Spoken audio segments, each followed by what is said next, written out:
What's going on, y'all? Welcome back to Clown Questions, the show where there are no dumb questions. I'm your host, Matt K. Maurer, and the question on my mind today is, can I eat my words?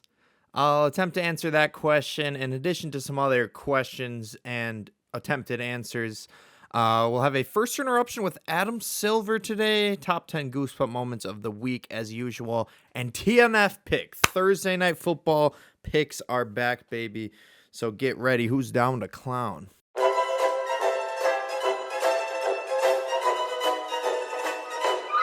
That's a clown question, bro.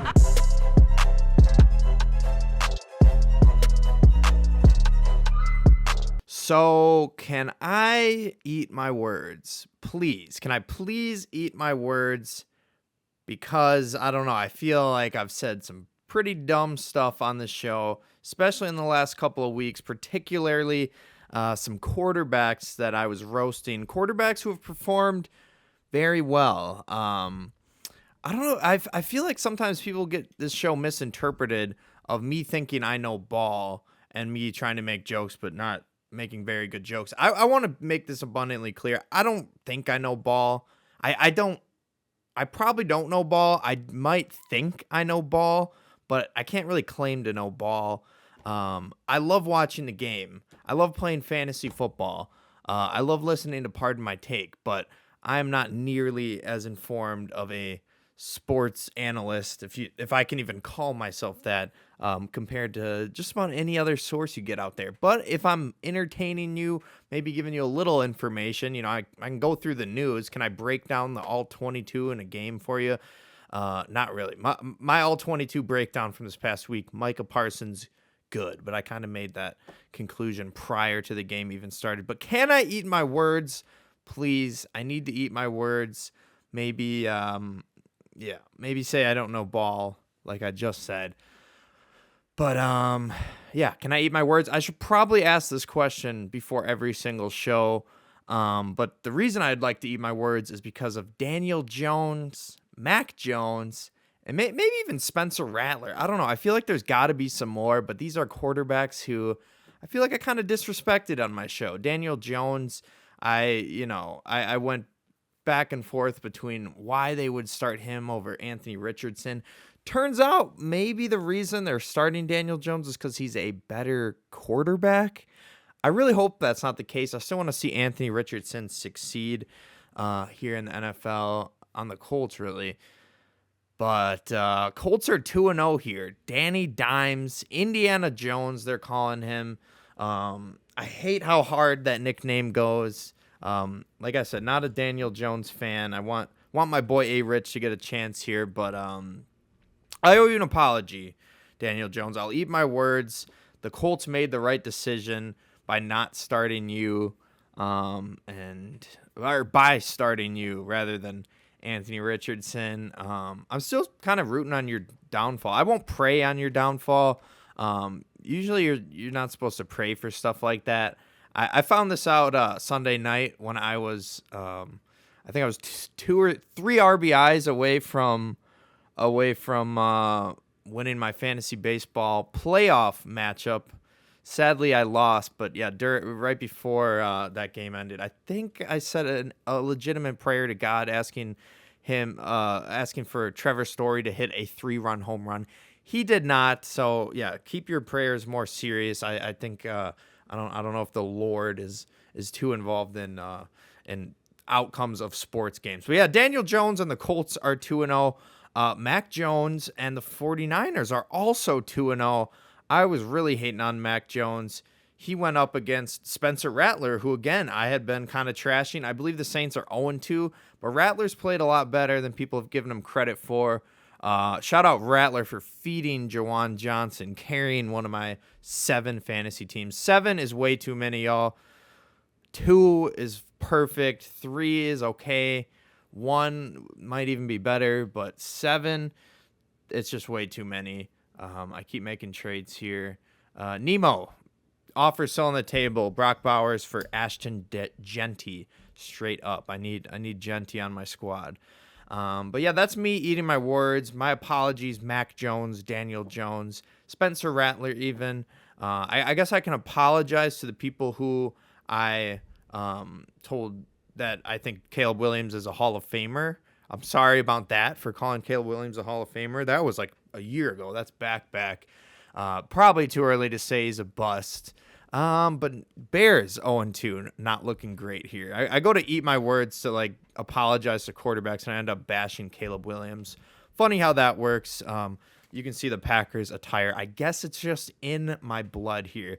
But yeah, speaking of backup quarterbacks and quarterbacks who are bad, who might be good, which backup's the best? That's my next question. Unfortunately, we have this question because of the mutiny. That's not the right word. A mutiny of injuries. A gluttony of injuries in the NFL this past week, specifically quarterback injuries. Most notable of which is Joe Burrow's out 3 months with turf toe. Turf toe is a nasty injury that it doesn't sound that bad. It sounds like you stubbed your toe. I think Brock Purdy could return this week from that turf toe, hopefully taking over for Mac Jones. So I don't say any more mean things about Mac. But yeah, out 3 months, is requiring toe surgery. Really unfortunate loss for the Bengals there. And I'll just make the joke. I kept making it to one of my friends who kind of mean, who had Joe Burrow in fantasy football. Toe Burrow. There it is. Toe Burrow or Joe Burrow. But yeah, kind of a mean little silly joke to make when Burrow is likely out for the season here. Who knows? Maybe if the Bengals and Jake Browning make the playoffs, maybe you throw Burrow back in there. But if you get to the playoffs with Jake Browning, you have to ride the hot hand there. I don't know, but I don't know if the Bengals will end up making this decision for a while here. They won't. They won't make it for at least 3 months. But yeah, we'll see what happens with Toe Burrow. Speedy recovery. Wishing you a speedy recovery, Joe. Sorry for all of the Toe Joe jokes, bro. But which backup's the best is the question. Other injuries that we have to go through are Justin Fields. He is concussed, so he will be out this week. Tyrod Taylor is his backup. Tyrod Taylor is going to start for Justin Fields this week. I love Tyrod Taylor. I'm pretty sure Tyrod Taylor has been in the NFL since I've started watching football. I think I started watching like 2010, 2011. I'm pretty sure he's been in the league that whole time. So on Sunday, when I saw Fields get hurt and Tyrod Taylor step in, it's like that verbal meme. It's like that scene in the movie in Ratatouille where the food critic is eating the ratatouille or whatever that dish was called, and it just transports him back 50 years to his childhood and his mom making the same dish. That was how I felt watching Tyrod Taylor play. I felt like I was transported back to I don't know who's going to know this reference, but the Spat Pat's basement. We did a fantasy draft there, and I just remember, I don't know, Tyrod Taylor, never a big name star in the league really, but always one of my favorite players. So excited to see Tyrod Taylor out there. Please stay healthy. Fields, go through that concussion protocol. Other injuries we've got, Kevin O'Connell says J.J. McCarthy has an ankle sprain. He's out probably 2 to 4 weeks. Carson Wentz will be the Vikings starter for this week. We got a battle of the backups in between the Bengals and the Vikings this week. Carson Wentz versus Jake Browning. They should flex this to Sunday Night Football. They should flex this to prime time. This will be an ultimate battle of the backups to watch. I guess I believe it's a revenge game for Jake Browning. I just saw a video recently of Jake Browning yelling on the sideline, "They should have never fucking cut me," after he beat I think Nick Mullins and the Vikings. But yeah, I guess technically a revenge game for Browning. And I will put it was Jake Browning's quote, but I will put $1 in the F-bomb jar. This thing's getting full. Maybe I will steal this money from the charity because I am so broke. I wouldn't actually do that. But yeah, back to the quarterback injuries. We have another one, Jaden Daniels. He is questionable with a knee sprain. Of course, my fantasy football quarterback is hurt here. But no, that's it. Fantasy football managers, that being the first thing their mind goes to when they see an injury, like, damn, my fantasy team's cooked. It's like your first thought should be wishing them a speedy recovery. Hoping they'll be able to come back from this injury. So But yeah, Marcus Mariota's the backup there. They're playing the Raiders, so we definitely could see some Marcus Mariota rather than Jaden Daniels this week. But I still have yet to answer the question. I always get into these rambles. The question is, the show is called Clown Questions, so that's how I organize the content, although this show is very disorganized. So let's organize it here with a list. Which backup's the best? Here's my top 6 NFL backups in the league. Please compare notes. Number 1, Tyrod Taylor, my man, veteran, just leader. Really hoping he goes on a little Linsanity run with the Jets here. That would be great. But he's my number 1 backup, just due to personal, childhood memories of Tyrod Taylor balling out. Number 2, we'll go Jake Browning. Jake Browning, a couple years ago when Burrow had some serious injuries, he kept them afloat. He can be competitive. He can get the ball to Jamar Chase and T. Higgins 15, 20 times a game. If he can do that, Bengals can stay in some games. I like Jake Browning. Number 3, I'll go Mac Jones. I will go Mac Jones. Sorry for making fun of your Riz face, Mac Jones, but no one could take you seriously when you were doing that on the Jaguars last year. But hey, you got the W. You might get another W if Purdy's out another week or so, or 3, however many. So you're my number 3 backup. Number 4, we'll go Marcus Mariota. Still pissed at Marcus Mariota for stealing Melvin Gordon's Heisman Trophy in, 2012. Still pissed about that, Marcus, but you're a veteran, decent backup. I think you can beat the Raiders if Jaden Daniels cannot go. Number 5, we'll say Carson Wentz. Could he still be good, though? People forget, if he stays healthy for the Eagles that year they won the Super Bowl, if he stays healthy that whole season, he wins MVP. So who knows, maybe Carson Wentz is heir to the J.J. McCarthy throne. Only one way to find out. And number 6, we'll just go Jackson Dart. Only saying that because Jackson Dart played like 3 plays for the Giants, and I think he helped them. Actually, no, the Giants lost. He needed to play another, 4 plays if the Giants were going to have a chance in that one. Brandon Aubrey. We'll see some Brandon Aubrey in the Goosebump moments of the week here. But let's move on to some basketball, some WNBA. Can't lie, haven't been watching the playoffs, so I'm going to ask the question, reluctantly, how do we fix the WNBA? I think there's a very simple answer here, and I think I've gone over it on the show already, but the answer, how do you fix the WNBA, is star power. That's how you fix the WNBA. Unfortunately, the 2 biggest stars, whether or not they deserve to be the biggest stars, Caitlin Clark, Angel Reese, neither of them are in the playoffs. Chicago Sky were eliminated. Caitlin Clark's out for the year with an injury. So I can't say I've been watching much WNBA basketball. I'm sorry, but football season's on, and the Brewers are making a playoff push here. So the WNBA, they have a ratings problem. They rely too much on this Angel Reese, Caitlin Clark rivalry to stay afloat with ratings. But the only way to fix this is star power. Paige Beckers did win Rookie of the Year. Her team did not make the playoffs, however. If they had, I think we would have gotten a little more viewership. But yeah, I still like my Minnesota Lynx and Nafisa Collier. Nafisa Collier, probably the MVP of the WNBA. Not very well known. So we just need that star power. Keep Caitlin Clark healthy. Angel Reese, if she can, stay in that villain role, I think that'll be kind of entertaining for the league. Maybe that Draymond Green role.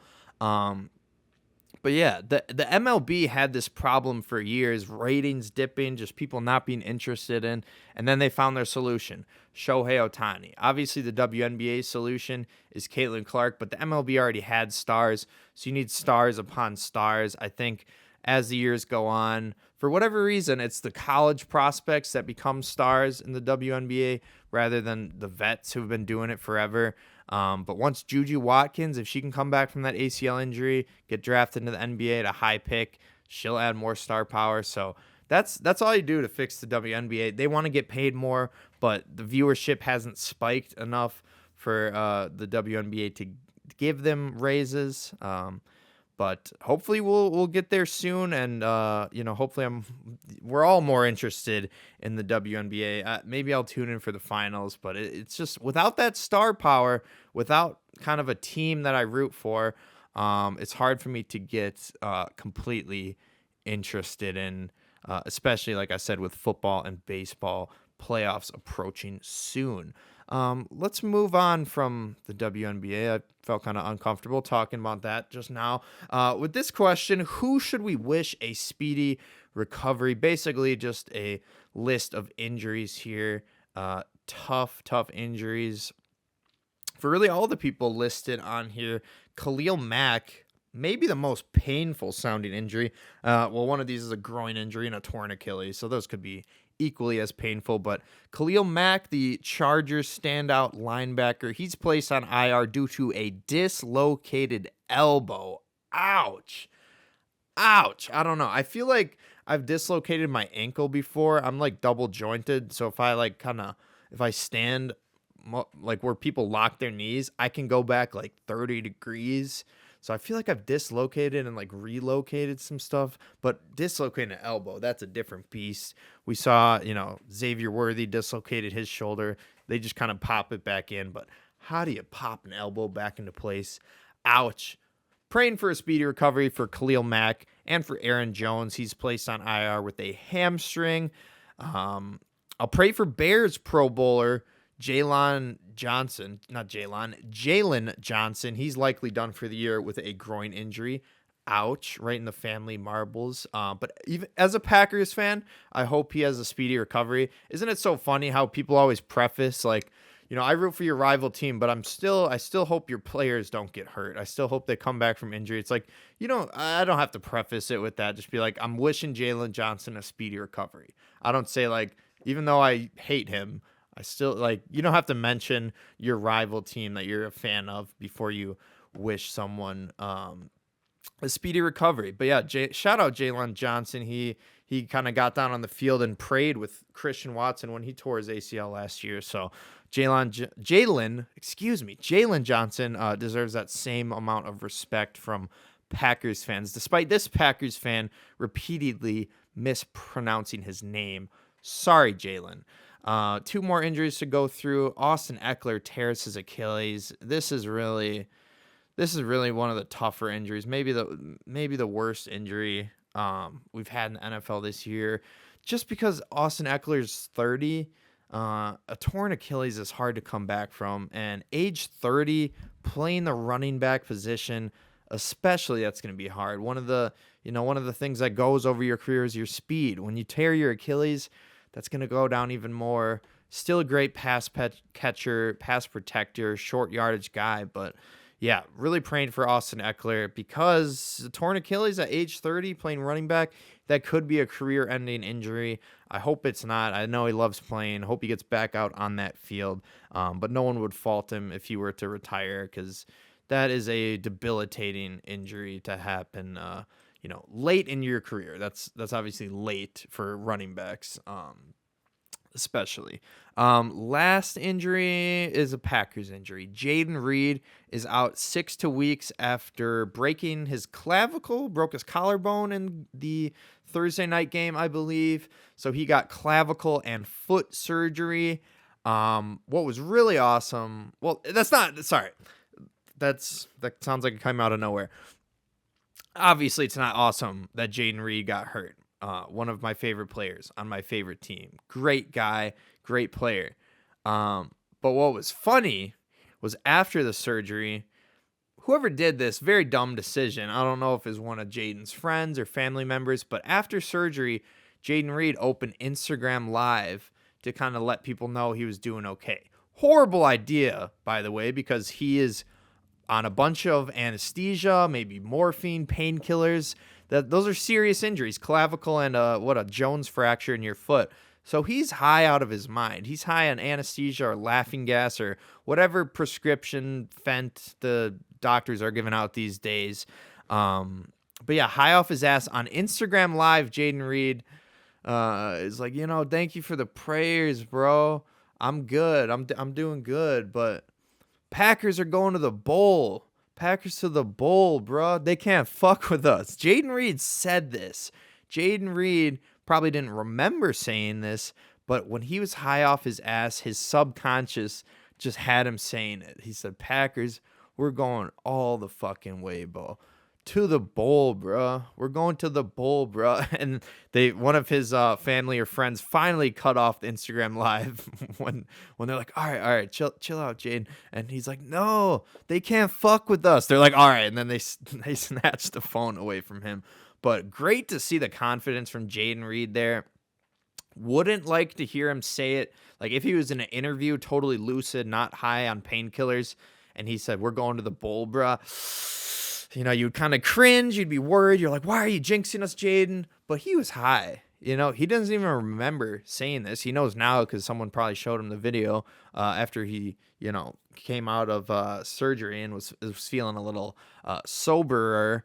But yeah, Packers to the bowl, bro. I'm not saying that. That's just a Jaden Reed quote. I'll knock on some wood here because I'm not jinxing the Pack here. But yeah, Jaden Reed wishing for a speedy recovery. They can't fuck with you. You know that. Oh, shoot. How many F words did I say? That's at least 5. We'll put 5 bones in this jar. 1, 2, 3, 4, 5. Yeah, we need at least 5. I think a lot of those were Jaden Reed quotes, but I said that part at the end. We can't fuck with you. That's number 5. I think that's enough for the F-bomb jar. That's the jar I say for every F word for anyone who's new to the show. Last question of the day. Dare I mention the Cowboys? I dare. I do dare mention the Cowboys. Now, I don't know if I need to be apprehensive about talking Cowboys on the show. I don't know if you watch Nemo, my good friend Nemo, host of Nemo and the Clownfish podcast. Diehard Cowboys fan, maybe Falcons fan. But essentially, after the Micah Parsons, gets traded from the Cowboys to the Packers, he's understandably upset, and I believe he made a rule like, I'm not talking Packers or Cowboys with you all year.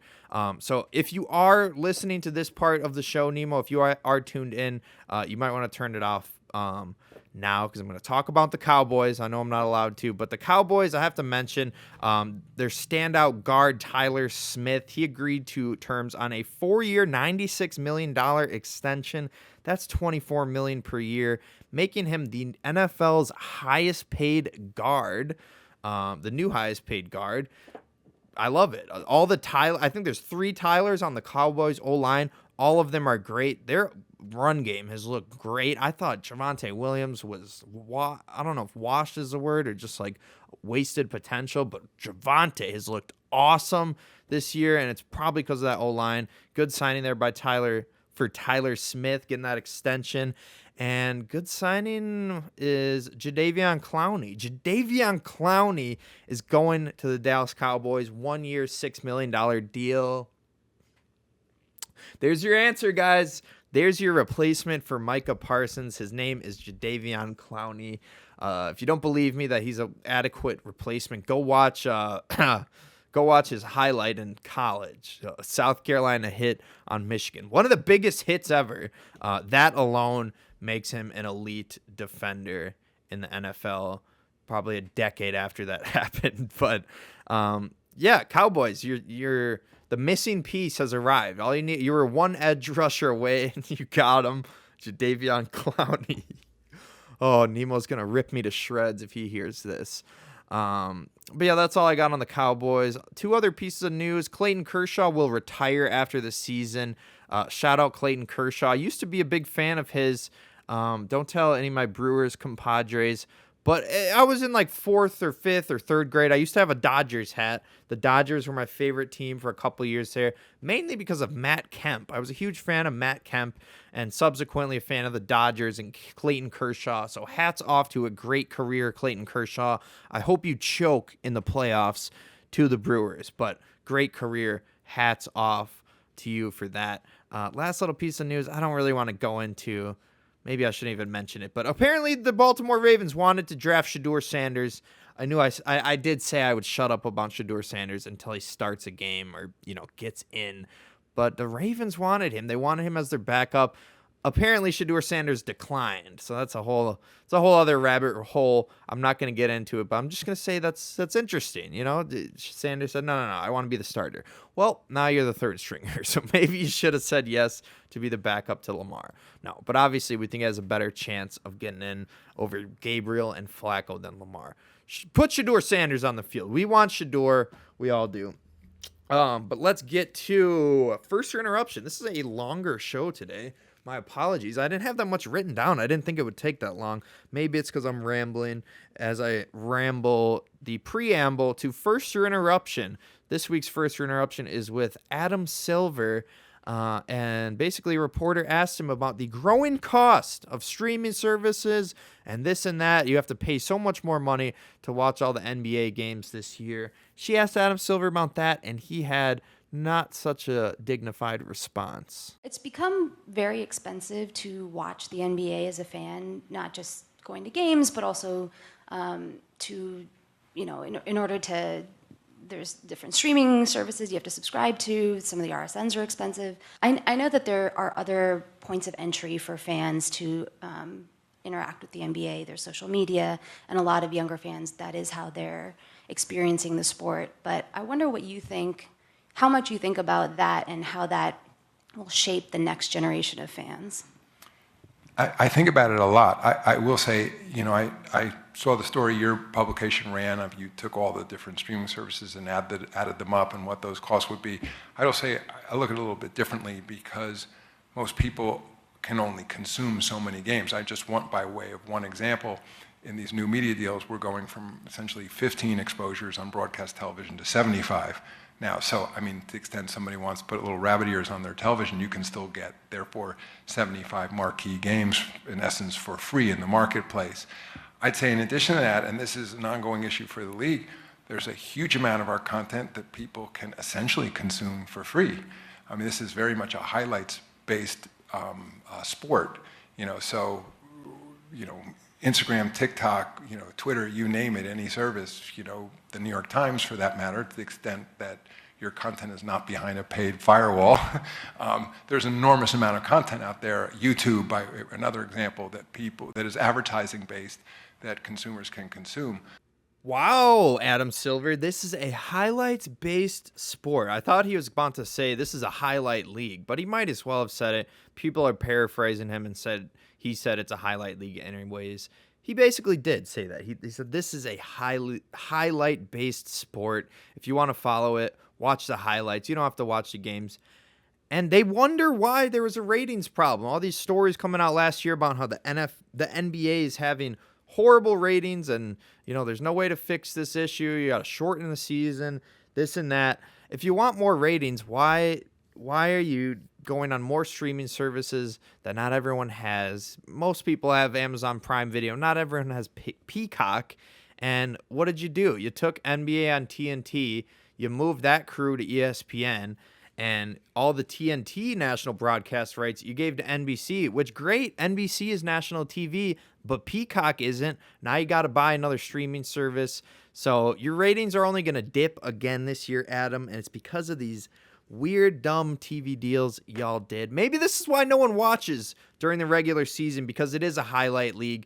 No one cares about the full game. They only care about the highlights. I'll tell you what, I'm not going to spend extra money to watch the NBA. I'm protesting Adam Silver's comments here. Make it easier for the fans to watch. I don't know. I'm messing around with my headphones here. I don't know. I got the top 10 Goosebump moments of the week coming up. But yeah, last thing I have to say about Adam Silver and this highlight league. This highlight league is, again, you're worried about ratings. You're worried about the cost that fans have to pay to watch as many games as possible. You probably can't do the NBA League Pass and get all the games anymore, because they're not going to include those Prime Video, Peacock streaming services. But last thing about my last gripe with the NBA is, why does the TNT crew, we call it the TNT crew, I don't know what to call them now because it was NBA on TNT, now it's NBA on ESPN, Charles Barkley, Ernie Johnson, Shaq, and Kenny the Jet.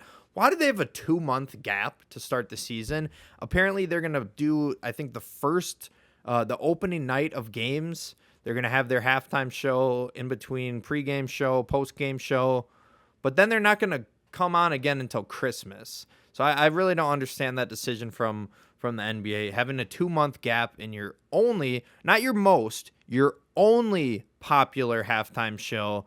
Kind of seems like a weird move, although I am excited to watch some NBA on NBC because Michael Jordan's one of the analysts, and that's going to be interesting. We're hoping to get Jordan's gambling plays from a segment in that one.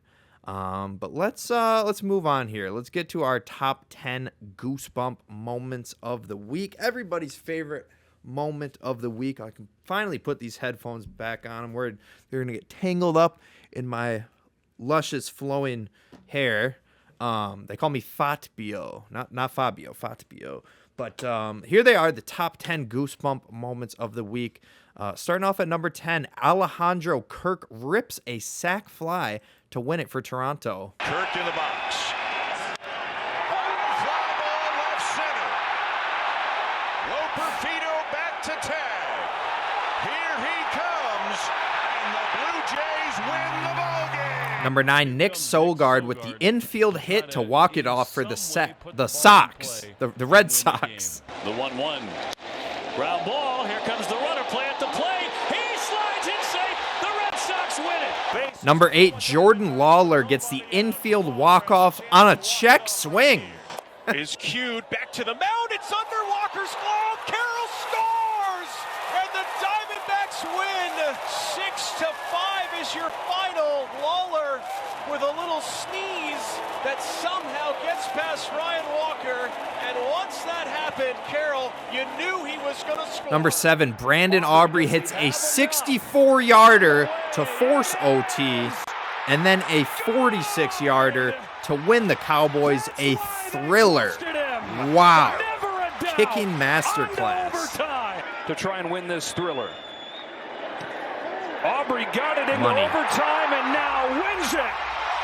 What a ball game. Cowboys in OT. Number 6, after booth review, Josh McCray scores the walk-off touchdown in overtime as Georgia beats Tennessee in a shootout. Down coming up. Push the ball across.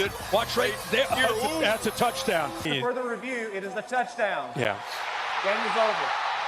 And the Dogs do it again. Prolonging Volunteer misery in this head-to-head. Number 5, Rashad White with the clutch TD run to win it for Tampa. And no signal yet. Touchdown, Tampa Bay. Rashad White on top with 6 seconds to go. Number 4, Aiden Burr nails the 55-yard fire drill field goal as Georgia Tech upsets Clemson. It's off. It is on the way. It's got the distance.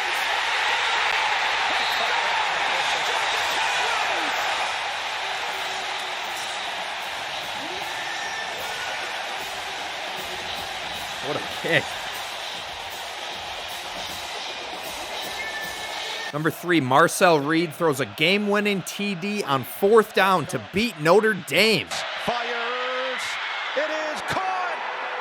Nate Borgetcher brings it in and ties the game. Number 2, on the day the Brewers clinch, Andrew Monasterio walks it off in style. Monasterio up the middle. Base hits. Here comes Dorman around third. The throw home.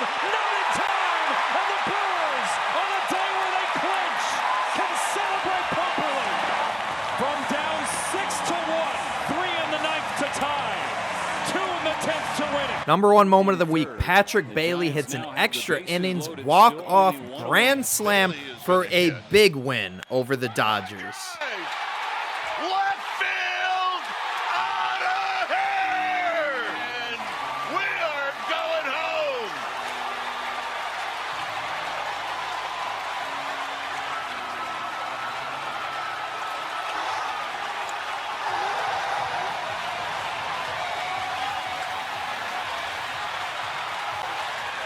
I don't know what to tell you. I feel like that's Bailey's, second number 1 moment of the year? I believe he had a inside the park walk-off home run. Electric.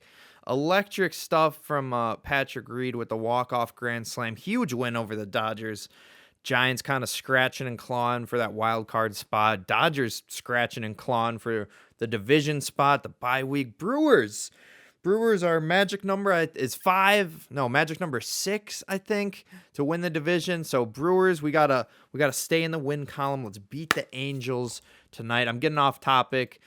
Great moment from Patrick Bailey there. I saw a TikTok right before that Patrick Bailey grand slam.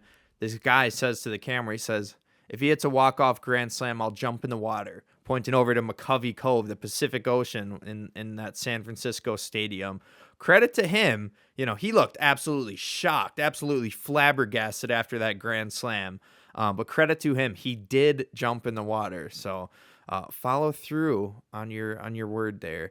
But let's finish the show out here. My TNF pick, Thursday Night Football on redacted Prime Video. Fuck you, Bezos. Damn, I'm spending a lot of money on the F-bomb jar today. Something of a weird show. I think it's because I don't have any water, so I just keep talking to keep my to keep that going.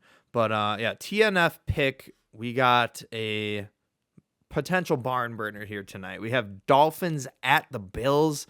Dolphins were 11.5-point favorites last time I checked. Holy shit, what a line. 11.5. I believe that's the biggest or second biggest line in the NFL this year. Bills, one of the best teams. Dolphins, people are already proclaiming they are the worst team. But yeah, holy shit, what a line. It's a lot of points to cover. So I think over 50.5 might be the play here. I really want to take Tua to stun the Bills by covering the spread. That would be stunning the Bills, not beating them, but covering the spread. But the Bills are obviously amazing. That being said, 11.5 is kind of a crazy amount of points to lay. And the fact that I'm even considering taking the Dolphins to cover here, I think that they can score some points here. So I'm hammering over 50.5 in this one. Hopefully we avoid another Thursday night barn burner and hit this over 50.5. But let's be honest, the Bills will undoubtedly win, which will give the 17-0 Miami team from 1972 another opportunity to pop some champagne as the 0-3 Dolphins spend another week being defeated.